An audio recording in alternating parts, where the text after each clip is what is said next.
Don't worry about the noise. You know, in Kabbalah it's written that when something important is happening, then the dark forces try to interfere.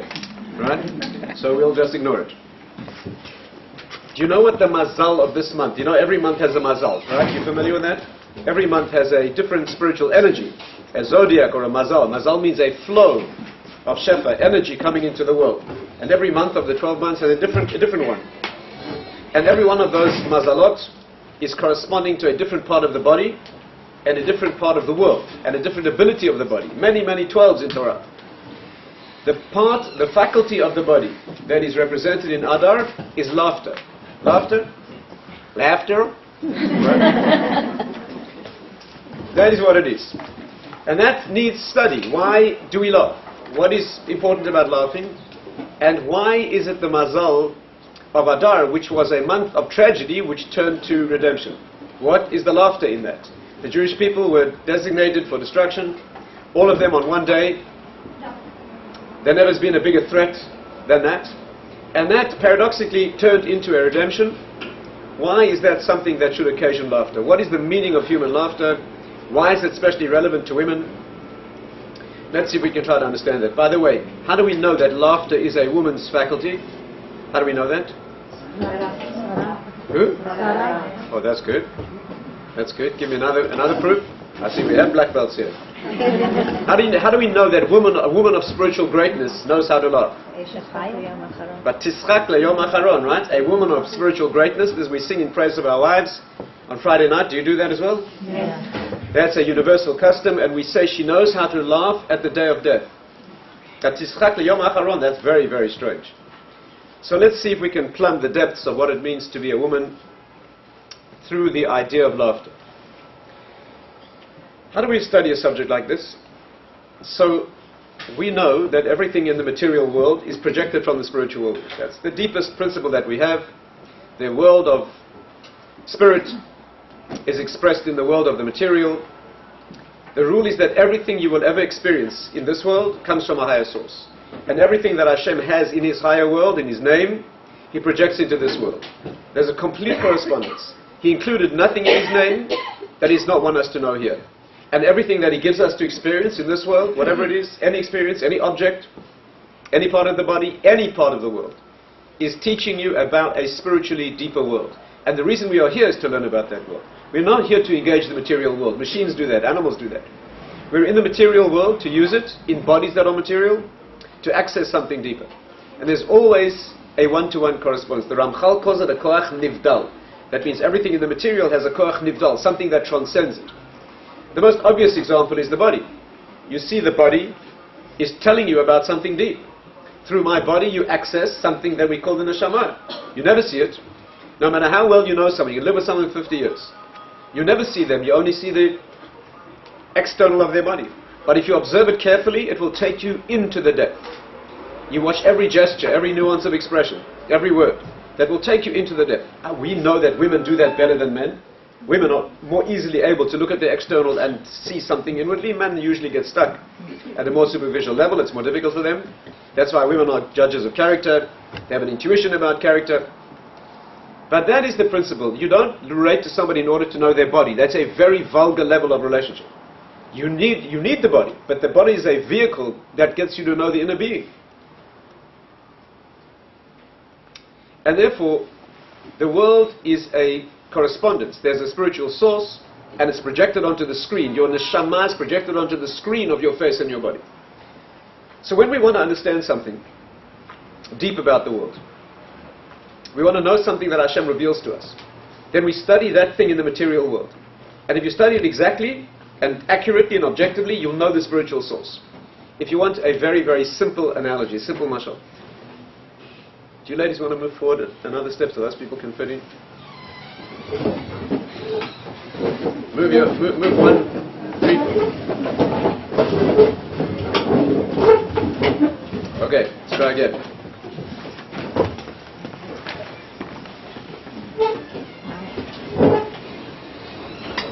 Let's take a simple example.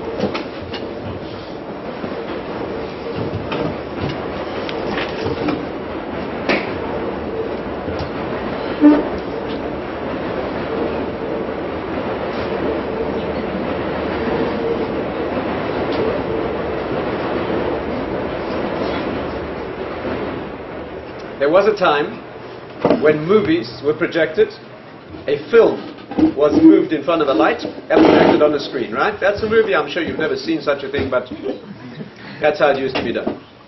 The film has the same picture as the screen. You're watching what's happening on the screen, but it's coming from someplace else. Actually, what's on the film also comes from another place. You're watching a very distant reflection. But if you watch it carefully, you will recognize those people and you'll recognize those places because it's only two dimensions. It's a very thin reflection of the original reality, but it's accurate. That's exactly how the body is. When you observe the body carefully, the material of a face, and movements and motions of a body, if you watch them accurately and understand them, you'll get to know the person. The whole world is like this. The world is a body, and the neshama of the world is Hashem. And we're here to know Him. So here's what we do. If you want to know those places, you watch the movie, and you'll know what you need to know about those places.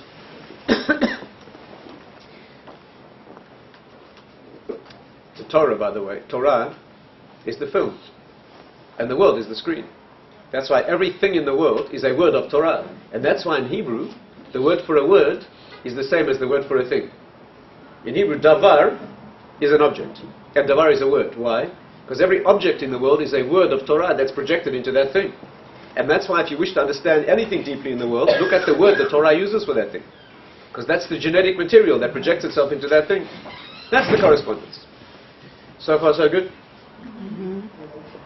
Anyone out there? So when we want to understand something deep, we will explore its revelation in the world.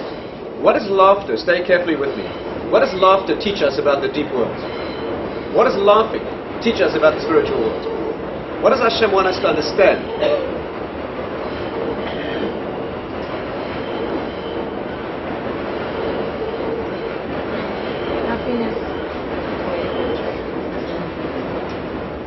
From laughter, and why is it a woman who can teach this lesson most deeply? How do we explore a subject like that? Here's what we do. When you want to know someone well, watch them carefully. Observe their behavior and the details of expression with sophisticated insight, and you'll know who they are.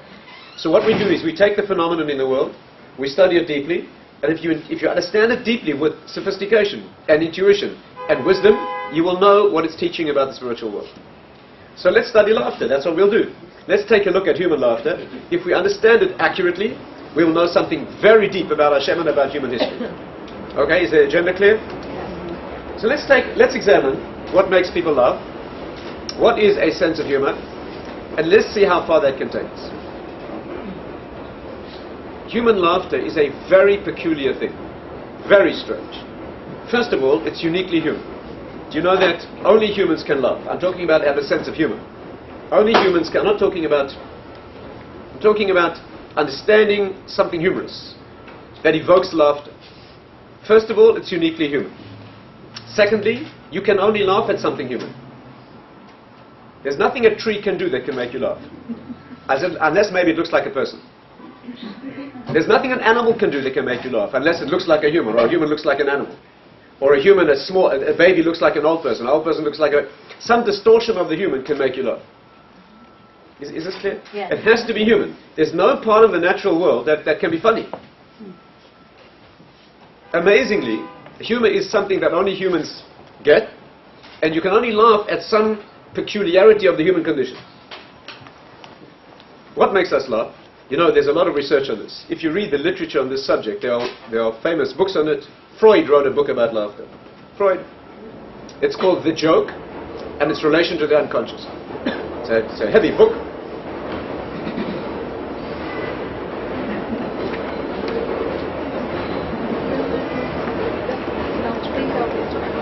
I don't think it will help.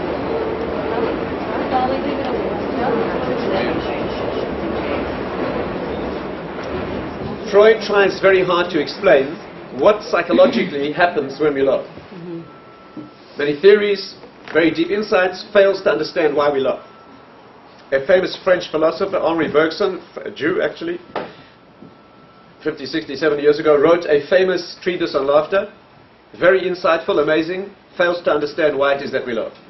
There's tremendous, famous research on this subject. There are many theories. There are 5 main theories of laughter, but there's probably 80 or 90 general theories. One theory is the play theory. We laugh because it's a form of play. Another one's called the catharsis theory. That means it's a release of energy. When something builds attention in one direction and suddenly you see it's not like that, it's a release of energy. There's a theory called the superiority theory. Makes you feel superior. When somebody very conceited and self-important is walking down the street and slips on a banana peel and falls flat. You laugh because you're superior, you didn't fall. That's another theory. There are many theories, and they're all true in some dimension. But what is the essence? What is the essence of laughter? And when you analyze it, you see that what makes us laugh is very often not funny at all. Not at all funny. Here's this very conceited individual who slips on a banana peel. I mean, what is funny about that? And even as you run to help him, you can't hide a smile because it's so ridiculous. You have to be 3 years old to enjoy that. I mean, why do we laugh at things like that? And by the way, these situations have one unique characteristic. When you're going through them, they're not funny at all. Not at all. You fail to see the humor completely. That's very peculiar. Here's this person, very dignified, very self-important, and he's making this famous, amazing speech. He doesn't know that a little child has pinned a bushy tail to the back of his suit. I mean, what is funny about that?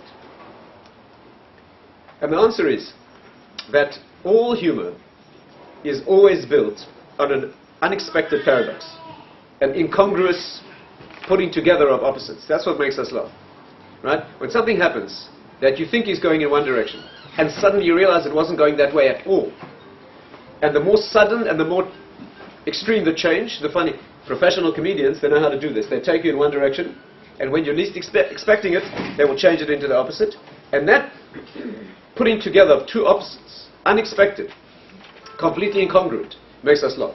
There's nothing funny about the thing, but our response, it's an inarticulate, joyous expression at seeing something go in one direction, and suddenly you see that wasn't the direction at all.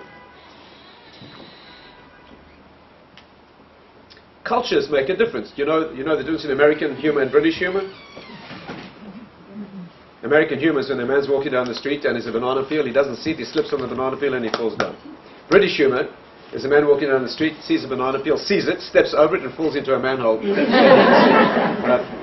That's British humor. Anyway, the point is that in each case there's something that is bizarre and unexpected.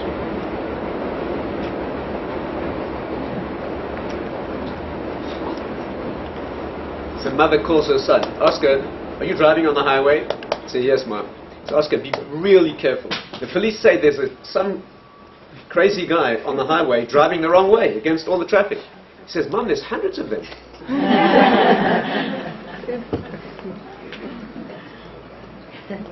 When you realize the direction you thought was the right one is exactly the opposite, we laugh. What does that teach us? Ladies, stay with me carefully. What does that reversal teach us about the spiritual world? In our world, it may be silly, it may be trivial, it may be childish. You see something go in one direction, very, very embarrassing and sad for the person who's going through it. But watching from the side is so ridiculous that it's humorous. What does that teach us about the spiritual world? And the answer is, I don't think there's any way to say it softly. The answer is the transition from this world to the next. The most humorous event in human life, human existence, is leaving this world and moving into another one. Because there's no paradox as sharp as that. Where from here it looks like tragedy, but from that side it's the opening of another world. Let's try to understand this. We say that a woman of greatness can laugh at that. We also say, the Pasuk says, Az yemale schok pinu, then our mouth shall be filled with laughter. The Gemara says about that, what does it teach us? Every Pasuk in Torah has to teach us something. There's no poetry or just descriptions. Right? For example, like when it says, V'yamenu ketzel, vodka? When it says, V'yamenu ketzel over, our days are like a passing shadow. What do you learn from that? Poetry. No, you have to make every day count.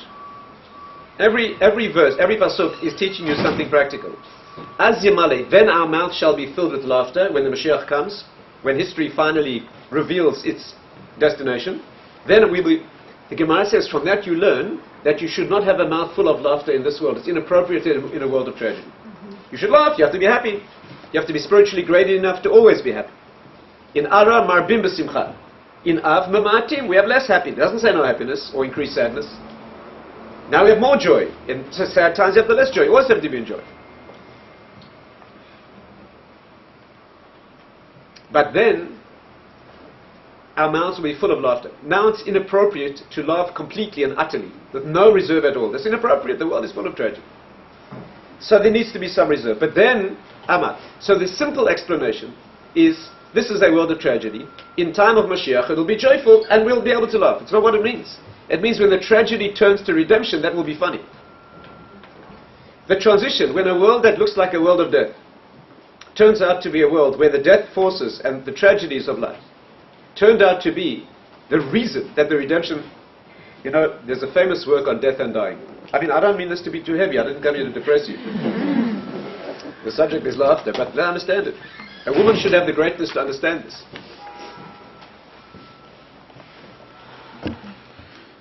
There's a famous work on death and dying. That's called Gesher HaChaim.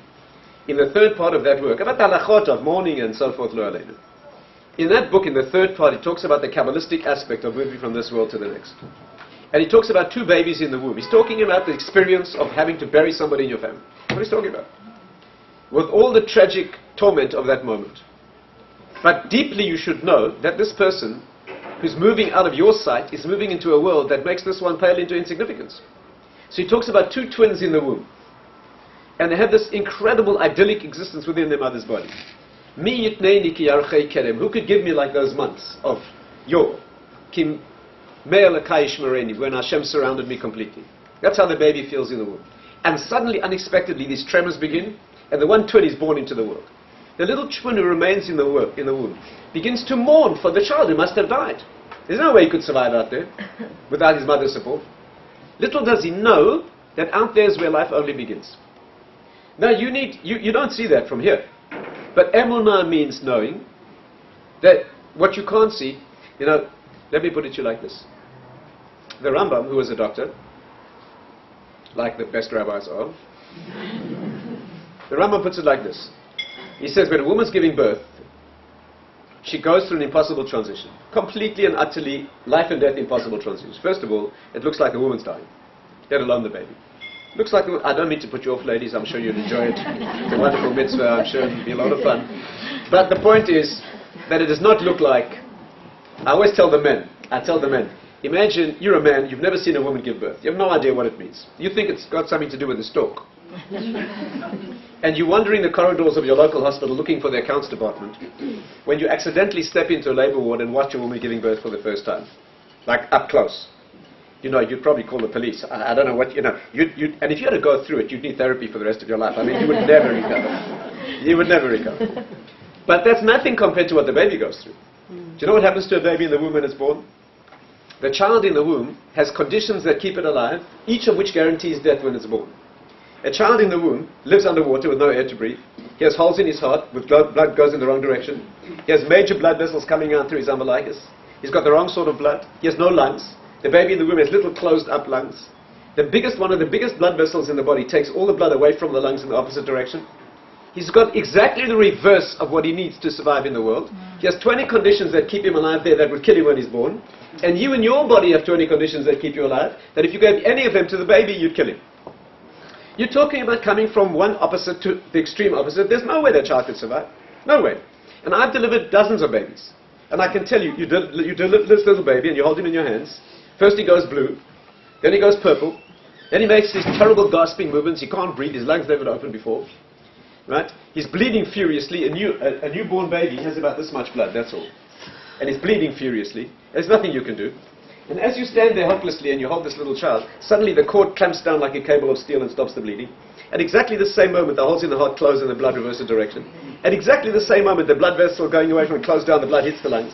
At exactly the same moment, takes his first breath and the lungs open. And about 3 minutes later, it's all reversed and he's doing fine. That must have taken a good few chimpanzees in the trees during evolution to get right by accident. There must have been a lot of orangutans that didn't make it. That is very funny. No, it's not funny when you're going through it. I know. Get a good anesthesiologist. Yeah. But that's very funny. And a woman has been through that in her flesh. And that's why she's the one who can laugh at that moment. And she's going through a woman who's unprepared feels only pain. What could seem more tragic? But a woman who's prepared, who knows that each of these pains is bringing a new life to the world, that's called emunah. If you have the ability to see what's happening and what's coming, that reversal will happen. Az yamale, not now. Then you'll be able to love. The baby's only born because of those pains. You know that the coming of Mashiach is called Chevlei Mashiach. Chevlei Mashiach, the birth pains of Mashiach. I'm sure you have enough pictures. Birth pangs of Mashiach. We will all have to be a woman to that experience. Why is it called Chevlei Mashiach? Because when the Mashiach comes, the Jewish people will go through a process that is so agonizing, that will look exactly like a woman in labor. And only those who have emunah, which means to see where it's going, will be able to get through it. You know, there's a midrash that says, amazing midrash, the midrash says that before the Mashiach comes, the Arabs will have a building where the Bet HaMikdash should stand. This midrash was written before Islam became a religion. Right? There's no mistaking, it says the Bnei Yishmael. Email me, I'll send you the text. Just before the Mashiach arrives, the leaders of the Jewish people go to the leaders of Bnei Ishmael and they say to them, remove your building, we want to build a Bet HaMikdash. And the Arabs say, no, it's our holy place. Sound familiar? Then the Arabs turn to the Jews and they say, why should we battle? Let's make a divine test. Let's see which of us Hashem wants. We have emunah, in case you hadn't noticed. Amazing emunah, ready to die at a moment's notice. One of the great rabbis said, Halavai Aleinu, that we should have such commitment. Let's make a test. You Jews build a mizbech, an altar, put a sacrifice on, like in the days of old. We will put a let's see if fire comes min hashamayim for which of our offerings, but we make a deal. If Hashem accepts ours, you follow our religion. If Hashem accepts yours, we follow the Torah. And the Jews agree. The Midrash says, the Bnei Ishmael, they make a mizbech, they put a korban on. The Jewish people make one as well. And fire comes min hashamayim to accept the Arabs' offering. Wow. Test of emunah. Giving birth doesn't look like it's life. At that moment, they turn to the Jews and they say, we had a deal. The Jews say, never. Shema Yisrael, Hashem Elokeinu, Hashem Echad. There's a terrible battle. Those who survive flee to the desert, and after 30 days of hiding in the desert, the Mashiach arrives. I once asked Rasim Ravassaman, my great teacher, will it be like that? He said it will be exactly like that. Just like a labor. Where the pains are unreasonable and not logical at all. But if you're prepared and you know that this is leading, and those have, you know, this is a woman's experience. A man has no idea about this. What does a man contribute to the birth of a child? Nothing. Nothing. Half a genetic code, that's all. No pain, no staying power, no loyalty, no strength of character, nothing, zero.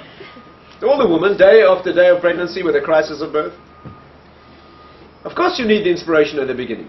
Hashem begins the process, but we walk the walk through history with all its difficulty. That is the process of historic laughter, and that's why we say Batischak is a woman who can do that.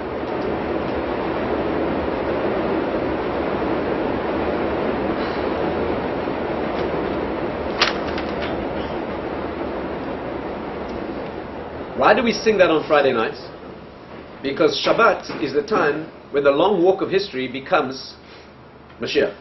Shabbat is a premonition of the end of history. 6 days of the week, moving into Shabbat, which is an endpoint destination. Just like 6,000 years of history lead to 1,000 years of Shabbat, exact parallel. And therefore, the way we move into Shabbat, the idea of Shabbat is to feel how you will feel in the next world. What's the meaning of Shabbat? It's not a weekend. Shabbat means to sit, by the way. You know that one of the meanings of Shabbat means to sit down. It also means lashuv, to return. Shabbat takes you back to your original purity. Like every destination, every journey, you get to the destination that you specified before you began. That's why the world, according to Kabbalah, is standing on two snakes. The straight one and the round one that has tail in his mouth. When you get to the end of the journey, it's where you began. Shabbat means to return, and it means to sit. Because they're not walking on Shabbat. Jewish life is called halacha, walking. Shabbat is where you sit, you've arrived, the destination, there's no place to go. That's why you don't create on Shabbat. You observe Shabbat by not creating. Because when you get to the next world, no more opportunity to create. Shabbat is an opportunity to experience what you have become. The week is for becoming, Shabbat is for being. If you reach Shabbat and you're not different than you were the week before, you failed. Shabbat is a circle, which is a spiral. Each time you come back to Shabbat, you more elevated. And the next time, back to the same point, higher than you were before. Shabbat is a practicing, it's an experience of practicing what it will feel like to be in a world where there's no longer opportunity to create. And therefore the transition from the week to Shabbat is exactly that. Mashiach is the transition, the interface between the week, between history, and the final. And therefore it's a woman at that moment of transition when the week of work becomes the ecstasy of Shabbat. That's a woman who can understand that moment. And that's why we talk about Vatischat Yom Achar. We're thinking about the final love. Is this clear? Are we getting somewhere? Yes.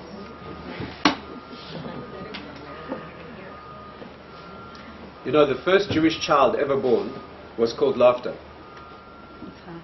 Avraham Avinu began the process, and the first child born into that is called Yitzchak. That's a very strange name for a child. His name is, he will laugh. We're talking about the last laugh, by the way. Jewish history not be funny at all. What counts is the last laugh. Yitzchak. Why? Because his parents are told they will have a child when it's completely impossible. Completely impossible. His father's too old, his mother's too old, she had no womb. It says, Ein la vlad, the Talmud says, Ein la bet vlad, she had no womb. There was no way they could have a child. And Hashem said, you're going to have a child. It's some child. So they laugh. Of course you laugh. Laughter is the response to an impossible inversion. Of course that's what you do. And when he's born, he's called laughter. He's an impossible being.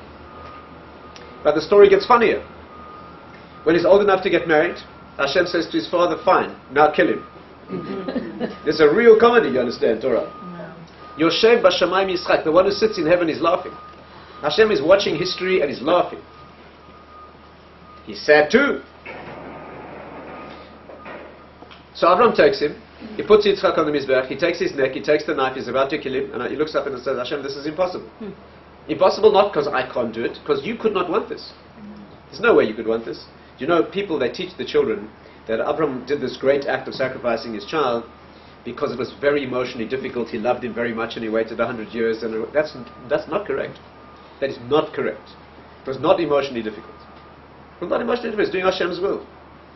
He was doing it with a simcha shel mitzvah. Simcha. Do you know how we know that he felt joy when he was about to do that act?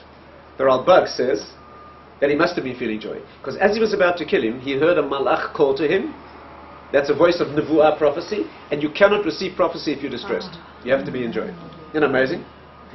The Sfardim, you people, you guys, you have in your Machzor, look on Yom Kippur, we don't have it, Ashkenazim, the most beautiful piyut about that, where it says, Abraham had one eye crying and one eye laughing.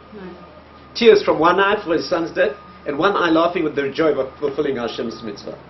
That's what it says. So what happened? He takes his neck. But the meaning is, the impossibility is not because it was emotionally difficult. The impossibility was because he knew Hashem did not want this. The Gemara says that when he was about to sacrifice Yitzchak, he was about to do something that was impossible, not for him, but for Hashem. Here's the pasuk that says, Asher lo chafatzti, lo tziviti, velo alta al libi. This killing of your child was something that I never wanted, I never commanded, and I never dreamed of. Hashem says. Because he did not want it, he stopped it. So what happens? He's walking towards that experience with his child. And he says, Hashem, there's no way you could want this. Never mind me. There's no way you could want this. Like the beloved knows the heart of the beloved. He knew that there's no way that Hashem would want this, and he was right. So he takes his child, he's about to kill him, and he says, Hashem, this is impossible. You don't want this. And Hashem says, right, quite correct. Now kill him anyway. Talk about impossible. So what happened? The Chumash says, as you know, he survived. Yitzchak got up and survived. The Zohar says he was killed. Which of those happened? Both. Is that possible? No. Yitzchak became... Actually, the Zohar says there's a knife approached his neck, his neshama left, and then a moment later it returned to him at a higher level. Because he is... And what happens amazingly due to that experience? Here's a child who goes through a death experience, and that death experience makes him immortal. From that day on, we become indestructible. That's very funny. This child who goes through that experience becomes the forefather of the Jewish people, that for the last 4,000 years they've been trying to kill us, and we're the only ones still here. That is very funny. Not when you're going through it. The smallest of all people, Do you know that the numbers of Jews on earth, we're smaller than the error in the Chinese census? You know, like less than the amount they round off at the end. Completely negligible. For most of our history, without a country, totally persecuted, no defense, no army, and we're still here. Predicted that we would be like that. Predicted that when we were out of Israel, the land would not flourish for anyone, but flourish when we came back to it. I mean, condition after condition, the most impossible, and we're still here, fulfilled it all. We begin where the impossible ends. The word Yitzchak, by the way, the Zohar says, the word spells Ketz Chai, death in life. The next world in this world. That's what Yitzchak is.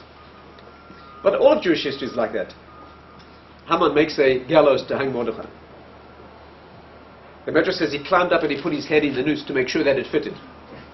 And the Malach Gabriel came down and looked and said, suits you. Wherever you look, Pharaoh is sitting on his throne and he's making a decree that all the babies, all the boys should be killed. You know, the Midrash says he ordered even Egyptian boys to be killed. You know that because his astrologers couldn't tell him if the child that he was seeking would be an Egyptian or a Jew, because Moshe was both. He was Jewish but raised. So he had all the boys killed. So here's this great king sitting on his throne. He's made an instruction that every boy born should be killed. And on his own knee, he's raising the child. He's raising that is very funny. Or the brothers, they sold Yosef. You remember the story? So they sold him, they made a terrible mistake. And year after year, the tragedy deepens. Their father loses his prophecy. They're starving. It gets worse, like most crises, right? When you think it couldn't get worse, it gets a lot worse. 22 years later, convinced that they've destroyed the future of the world, full of remorse. Can you imagine how did they survive for those years? With the evidence that they'd done something tragically and cosmically wrong. And finally they come down to Egypt begging for food, and some weird individual, strange individual, starts tormenting them, completely unreasonably. They knew they deserved, they had no idea what it meant. And finally they get their food, they're going back, they think it's okay, and then they hear the hoofbeats after them. You've stolen the cup, you know the story? And finally they stand in utter hopelessness. They stand in front of Yosef. But listen to the humor of this. They don't know it's their brother. And what's he doing to them? He's putting them through exactly what they need to fix them.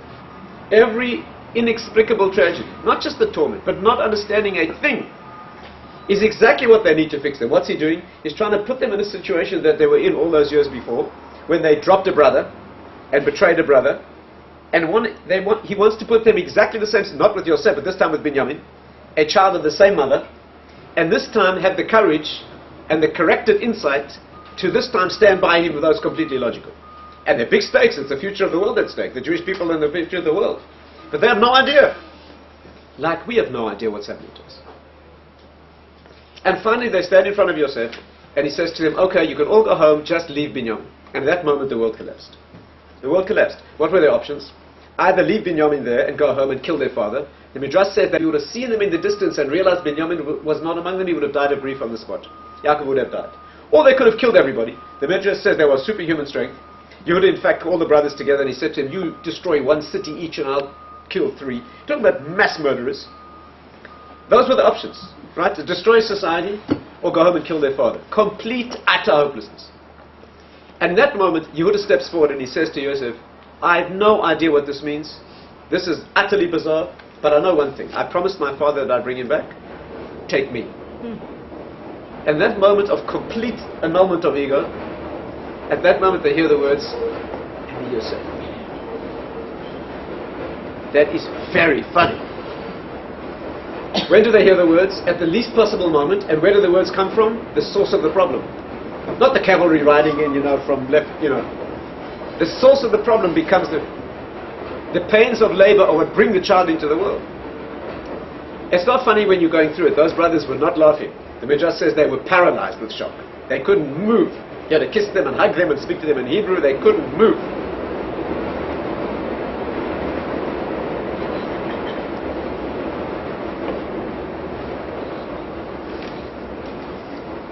The meaning of this is that when the Mashiach arrives and the world corrects itself, everything will be turned upside down. Completely inverted. Completely. Everything you know, all the values of the world you live in will be inverted. And therefore the solution is we live upside down now. That's how Jews should live. Upside down. You walk around on your head. All their values are exactly wrong. Let them laugh at you, it's fine, because we're interested in the last laugh. When everything's turned the right way up and we're the right way up, that's cool. That's the way it has to be. And therefore you raise your children to live at variance. Of course they have to live successfully in the society, obviously it's a great skill. But the depth of our values is completely opposite to the world around us. And that's how we live, so that when it's turned upside down, we'll be the right way up. That's the last love. Anyway, ladies, this is some introductory thoughts to Purim. Purim is the hilarity of unmasking reality. Why do we wear masks on Purim? Because it's all an illusion. It's all false. The humor of Purim. Esther's the hidden one. Esther means to hide my face. And Esther introduces a world, a series of centuries in which Hashem will not reveal himself. You know, if you make a map of history, it's so important to know this. If you make a map of 6,000 years of history, right? The Gemara says we'll live through 6,000 years of history. By the way, these are the 6,000 years. This is where we are. 5779. We are late. Erev Shabbat. You can smell the children cooking. It's time to put on your Shabbat clothes. We've seen all the predictions come true. Every detailed prediction. Every prophecy except the final messianic showdown. But if you take our phase in history and you go back 2,300 years, you get to Esther. And what happened then? The world went dark. Until she lived, there was prophecy and miracles. Hashem revealed himself. You had to be blind not to see. Nevi'im was speaking. Miracles were occurring. And then Purim was the time when the light began to fade. And after that, nothing at all. Nothing. The Megillah of Purim, Megillah, means to roll up and close, and it means to be Megaleh, to reveal. Esther's the one whose face is hidden. Hashem goes into hiding. Purim means the luck of the draw. You don't see Hashem's hand. Purim, the luck of the draw. It's not even a Hebrew word, the Persian word. Esther means the moon in Persian. The moon gets hidden all the time. Then it comes back again. The whole Megillah does not mention Hashem's name because you don't see him. Show me another book of Tanakh where Hashem's name is not on every line. The whole book doesn't mention Hashem's name because he's gone into hiding. Yes, it says Hamelech, so we know when it says the king, it means him, but it doesn't say that. There's a debate in the Gemara about whether Purim, the Megillah, fits in Tanakh or not. Is it a book of the Bible or not? Debatable. Maybe it's only inspired, maybe it's prophecy, maybe it's not. Gemara concludes that it must be prophetic because it says in the Pasuk, Vayomer Haman belibo. Haman said to himself, you have to be a prophet to know what a person said to himself. Okay, it's in. But it's debatable. Until then you have books of the Tanakh, Torah, Hashem speaking openly. After that, nothing. What happened after Purim? 150 years later, Hanukkah. Hanukkah has no book at all. Nothing. No prophecy, nothing at all. Not even a Mishnah, nothing about Hanukkah. Hanukkah is completely in the era of human beings have to making their own decisions. By the way, what was the first human decision? What was the first rabbinic decision? What was the first time a rabbi made a decision for the Jewish people with no prophecy?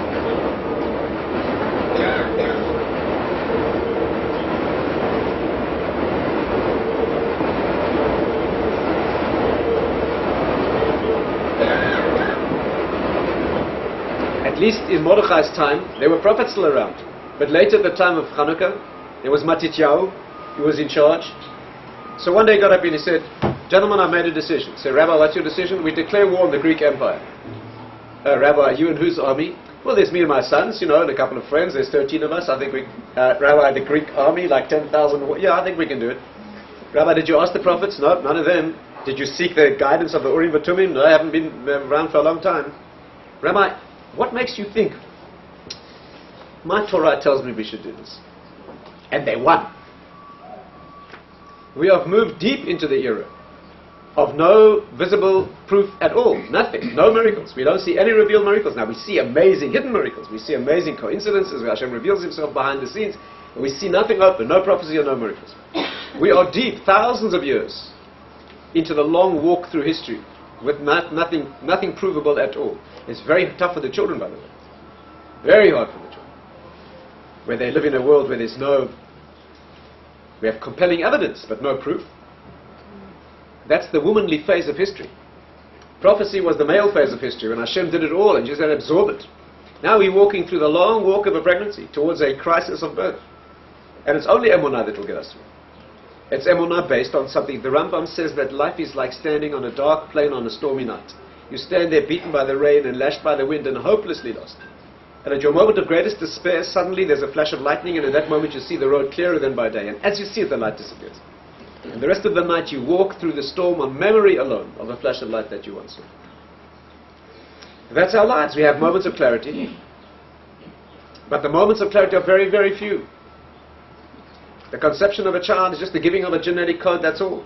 And then there's a long walk through the pregnancy, every day a little bit less comfortable until finally there's a crisis of birth. That's what Purim teaches us. That's why the hero is a woman. That's why the faculty of the month is laughter. We are looking towards the great, hilarious unmasking of history, which will be an opportunity for us to say, Az Yamala Eschok Binu, and the one who will be able to teach that to Jewish people, Vatischak L'Yom Achron, and say, woman's greatness, that will bring that into being. Is there any questions? I'm happy to. Yes. Maybe I misunderstood, but in the beginning you said something about that we don't laugh at animals, but I feel like we do. When we go to the zoo, we laugh at the monkey or whatever. The question is, don't we laugh at animals? Why did you say monkey, by the way? Why did you say monkey? Because they're funny. Why did you not say the tigers and the lions? They're not funny. Why they're not funny? Why are monkeys funny? Monkeys are funny because they're similar to us. That's the point. Okay, that's the answer. You laugh at monkeys because they look like us. Some of us more than others, you understand? Any other questions? Okay, thank you, ladies. Thank you.